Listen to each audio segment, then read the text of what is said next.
staked out in the sun for vultures. A cowboy cut her loose and gave her safety. The rope was buried so deep into her wrists I had to work the knot with the tip of my knife rather than cut it, because there wasn't enough give between the cord and her skin to slip a blade through clean.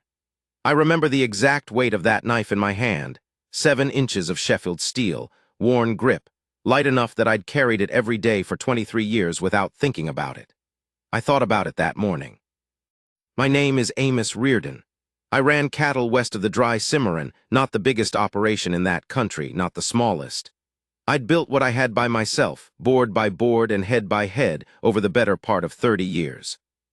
And on the 3rd morning of June in 1882, I came up on a woman staked out in the hardpan with tent pegs and hemp rope, in a flat country where the sun hit the ground at 9 in the morning like it had a personal grudge against it.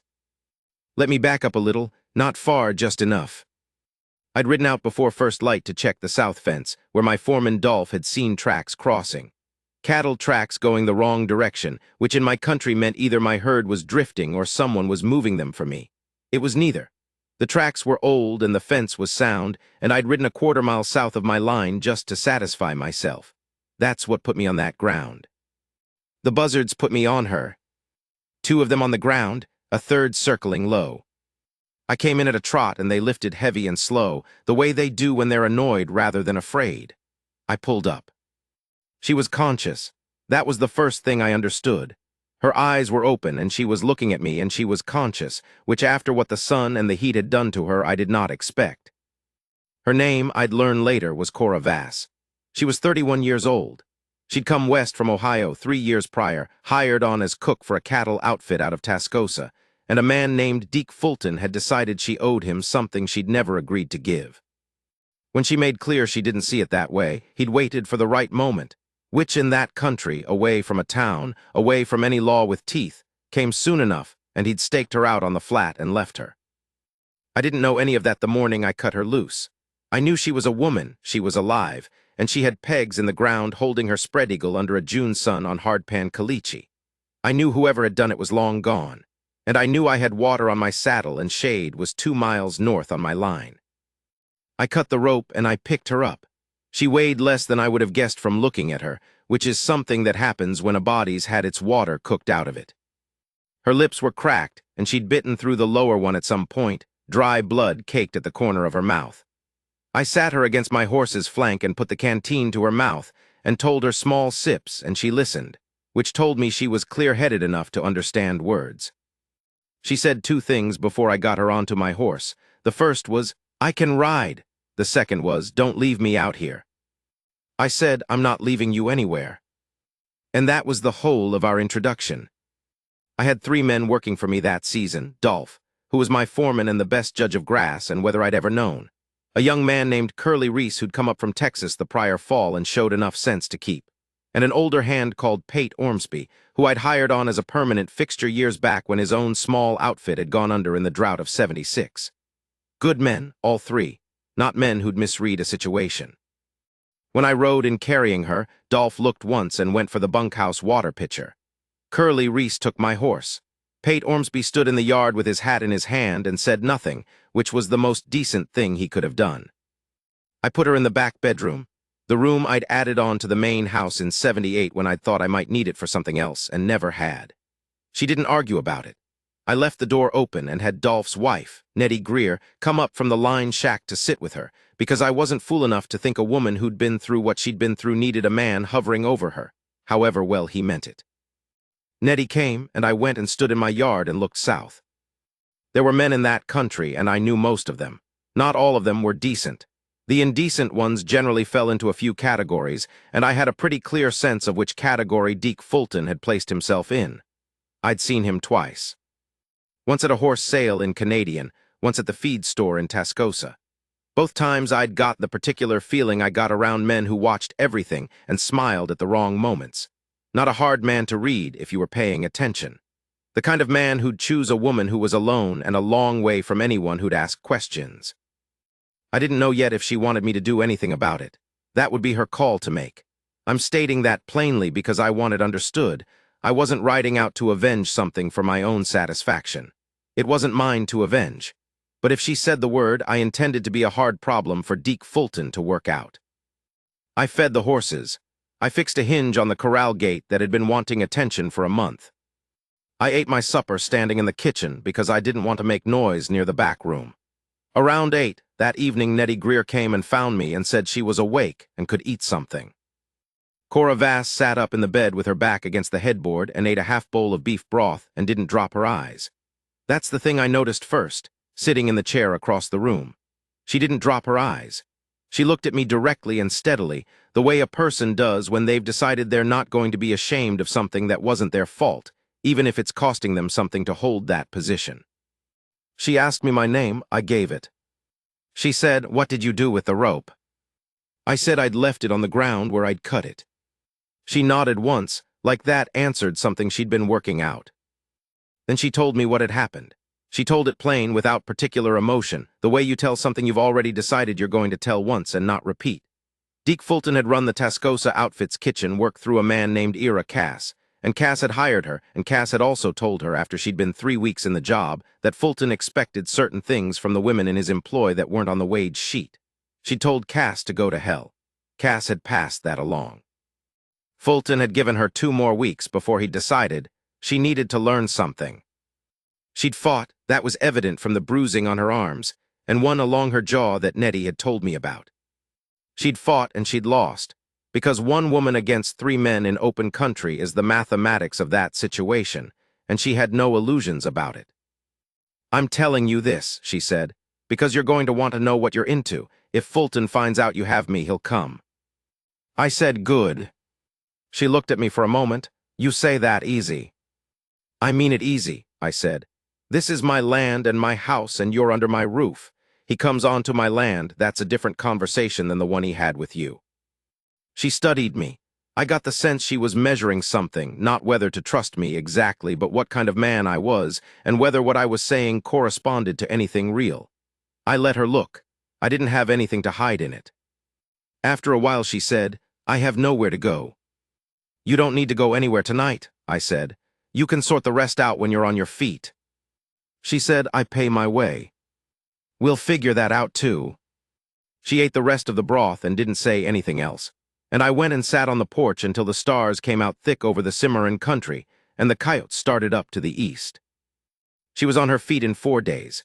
Sunburn heals fast on a person who's fundamentally strong, and Cora Vass was fundamentally strong in a way that had nothing to do with her being on her feet or off them.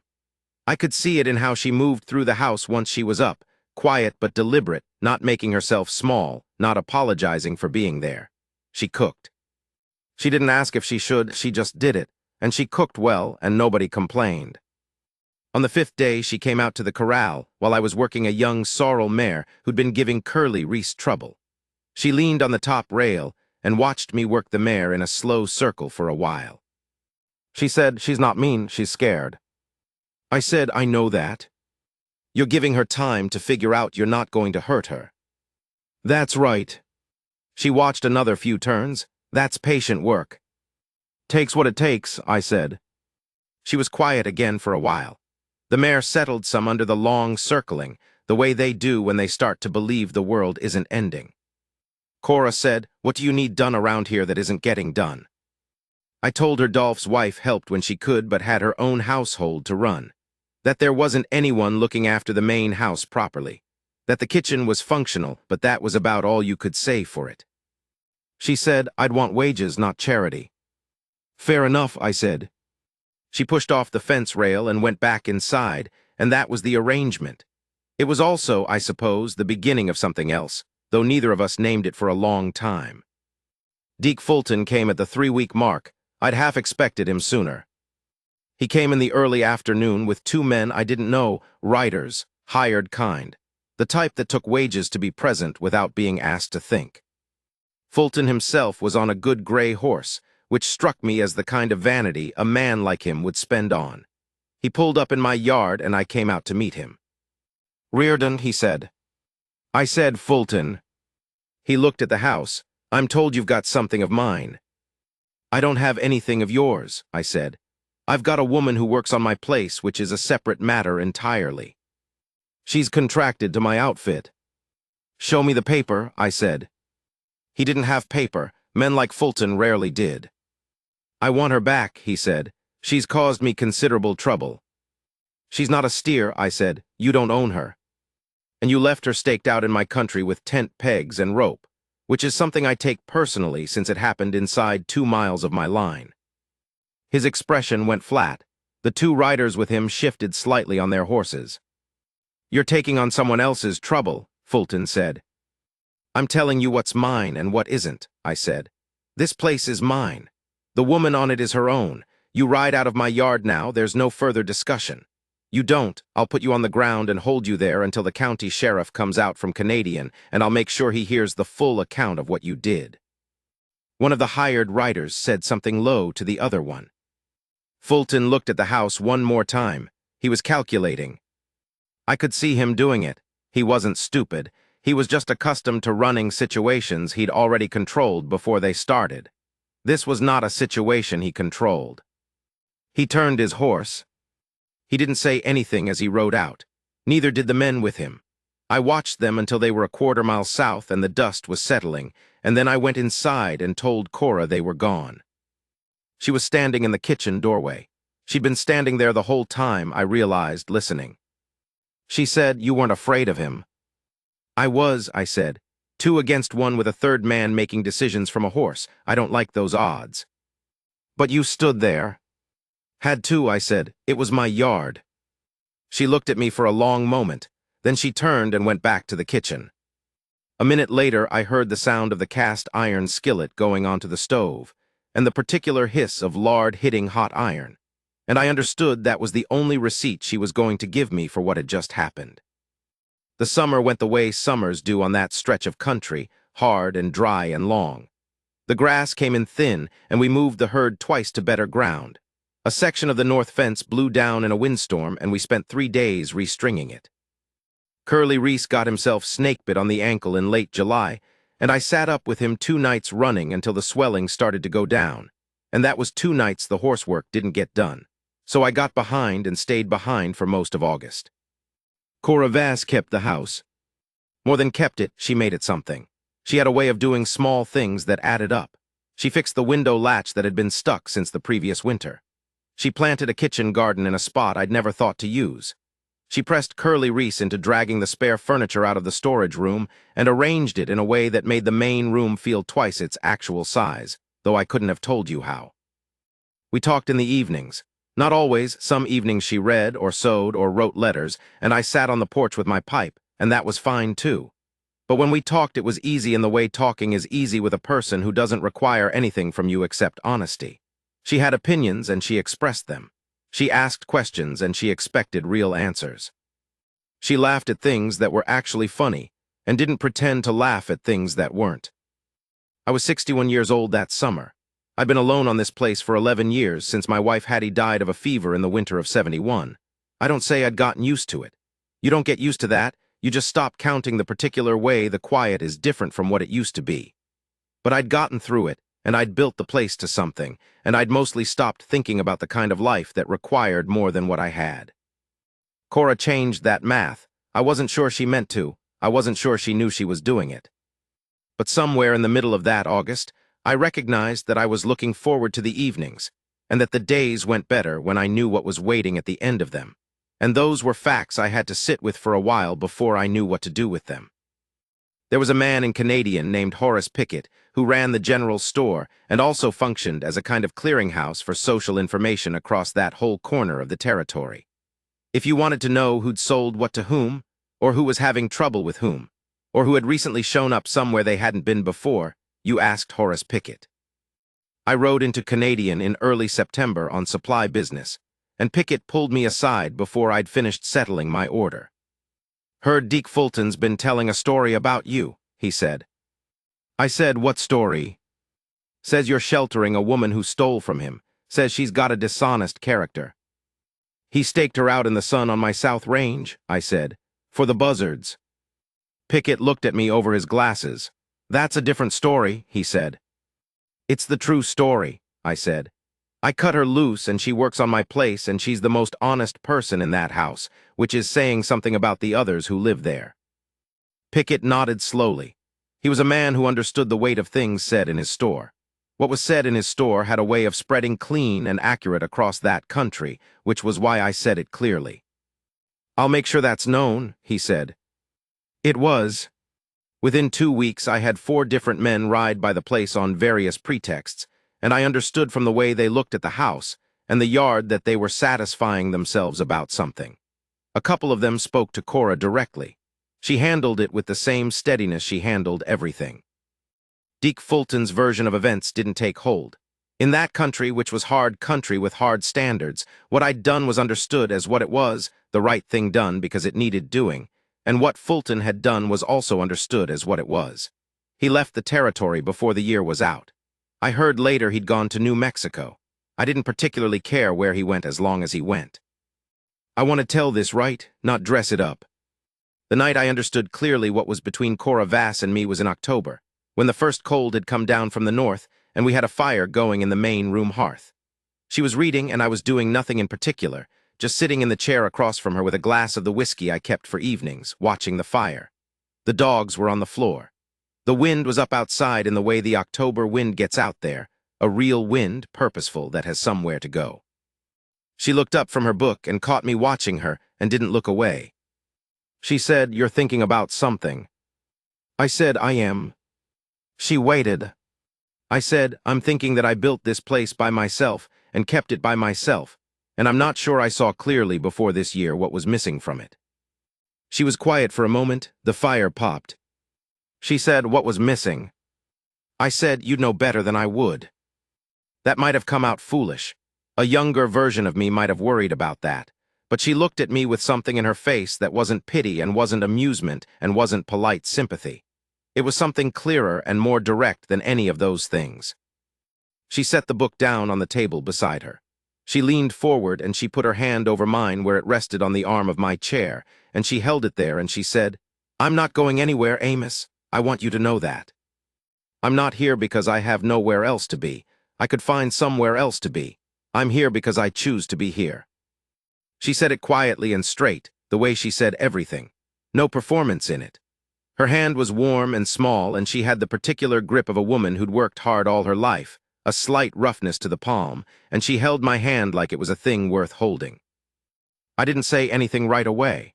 I sat with it for a moment, the way you sit with a thing that's been said plainly and means what it says. Then I turned my hand over and held hers back. We were married by a circuit preacher in November, in the main room of the house with Dolph and Nettie and Curly Reese and old Pate Ormsby standing around. Pate cried, which he will deny if you ask him. The preacher had a cold and got through the words quickly, which suited us both. Horace Pickett from Canadian sent a ham. Several of the ranchers from that part of the territory sent things, practical things, the way practical people express feeling. Bags of flour, a new axe handle, a side of bacon. One man I barely knew sent a crated set of cast iron pans, which Cora regarded as the most sensible wedding gift she'd ever heard of. I told her I didn't know how to say what I wanted to say about it all. She said, "You don't have to say it, I know." That's a thing a good woman says to a man when she actually means it rather than when she's just closing off a conversation. The difference is in how it lands. This one landed flat and true, like a thrown thing hitting what it was aimed at. I'm going to tell you about a morning in February of that next year, because that morning is the one I keep coming back to. The weather had been hard since the new year, cold that settled in and didn't move, the kind of cold that killed cattle if you weren't watching, and we'd been working the herd constantly for 6 weeks. I was tired in the bone-deep way that comes from sustained cold weather work, the kind of tired that sleep doesn't quite reach. I came in from the early morning check, and Cora had the kitchen going fire up, coffee on, the smell of it, and of wood smoke, and of something baking that I couldn't identify. She looked at me when I came through the door, really looked, the way she had of doing, and she said, "Sit down." I said, "I'm fine." She said, "Sit down, Amos." I said. She poured the coffee, and she set a plate of biscuits in front of me, and she sat down across from me, and she put her elbows on the table, and she looked at me, and she said, "You're running yourself down.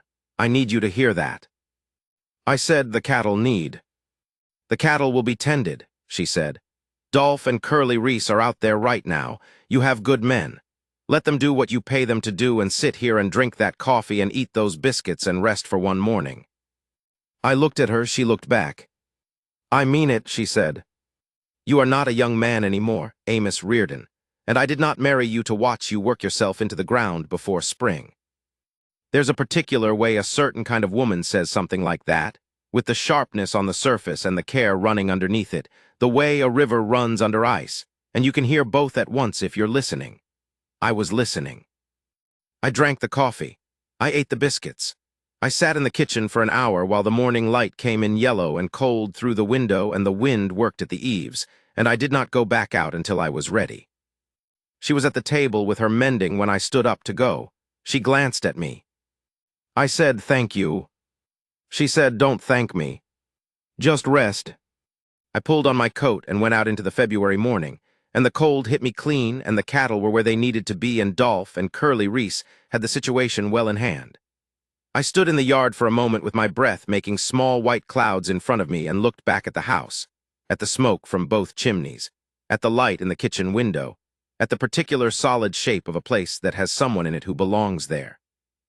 I'd built that house with my own hands in 1863. I'd added the back room in 78. I knew every board in it, and every nail, and every spot where the wind got in, and what it sounded like in the different seasons.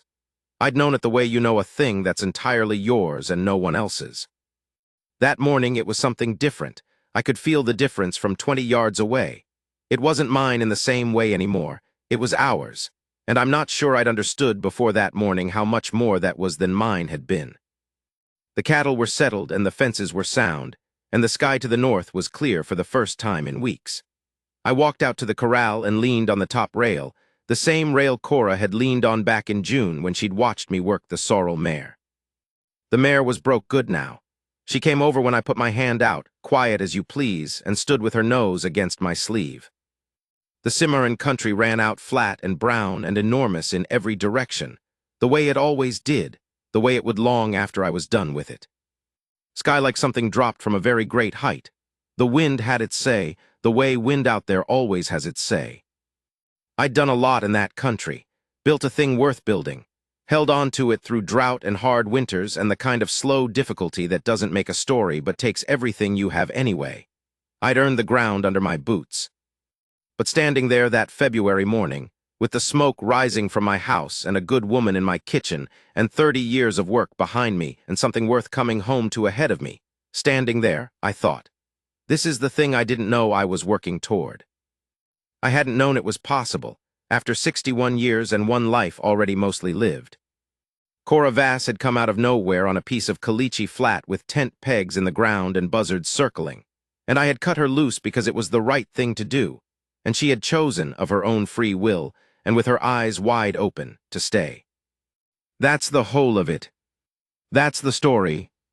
The mare stamped once in the cold and turned back to her hay, and I pushed off the rail and walked back to the house, and my wife was in the kitchen, and the coffee was still hot on the stove.